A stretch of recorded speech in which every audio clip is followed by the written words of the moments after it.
Why are you flickering? Good morning. It's time to go to Pastor Prayer.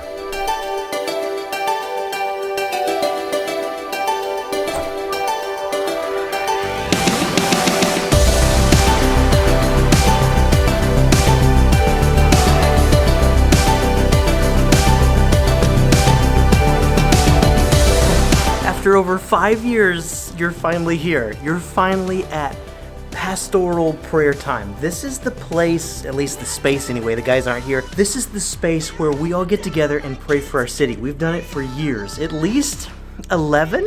The cool thing about these guys is that they keep the main thing the main thing.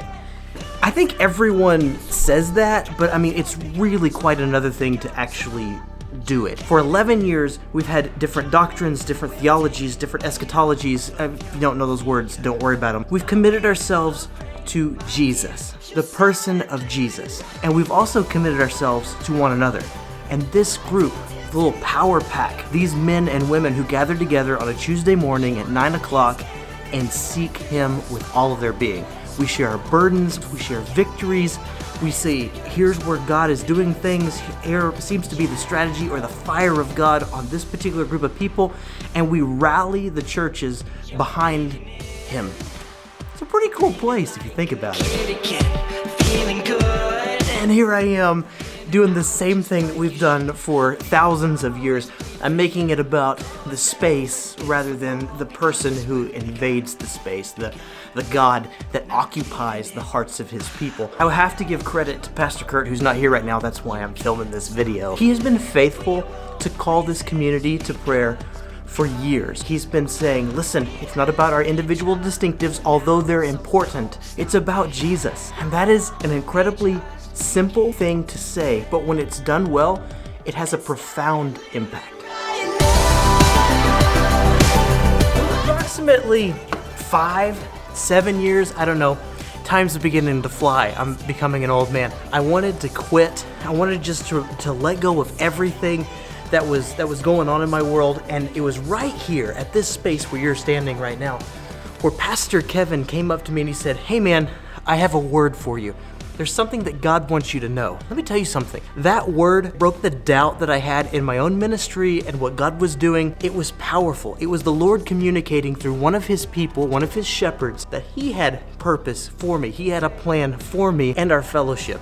And to hang in there, He was completing a good work. That changed the course of my life and the ministry of Grace Fellowship Church. We gotta have this time.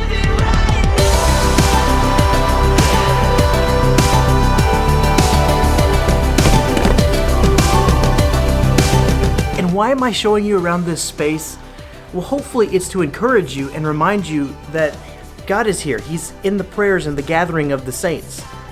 He's with us. There have been weeks on end where I've come in and, you listen to others pray. But there have been weeks on end where I've come in and God has ministered to my soul, and I've felt like I got to minister back to God. All of the major decisions of our city have passed through this council, sitting here, seeking the Lord together with a little bit of coffee. And I want to encourage you not to forsake the gathering together of the believers, the time of prayer. It's intimate, it's explosive, and it changes you and the world. What else do you need to know? I don't know. And so for every one of you radical, obedient believers out there, I'm going to tell you something that you already know. It's about God. It's about the people of God. And when we get on His page, wild things happen. Wild things happen. It's a life truly worth living. Find some friends. Find a community. It is as simple and raw as that. He can do some profound things through us. See ya.